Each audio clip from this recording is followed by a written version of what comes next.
एक बार की बात है, सर्दियों का मौसम था। पहाड़ों से ठंडी हवाएं चल रही थी और चारों ओर बर्फ की चादर बिछी हुई थी। एक छोटे से गांव में एक लड़का था जिसका नाम ढोलू था। ढोलू बहुत ही आलसी और जिम्मेदारियों से भागने वाला था।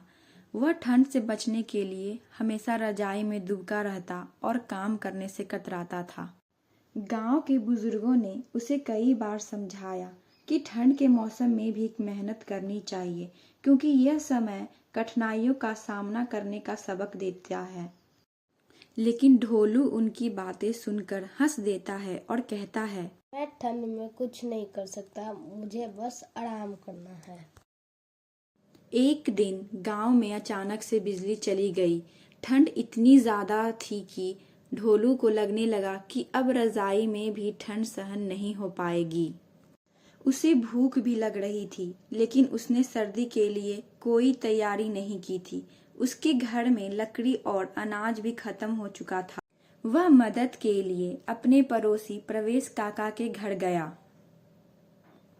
प्रवेश काका ने अपने घर को गर्म रखने के लिए पहले से ही लकड़ी इकट्ठा कर रखी थी और खाने पीने की पूरी तैयारी की थी।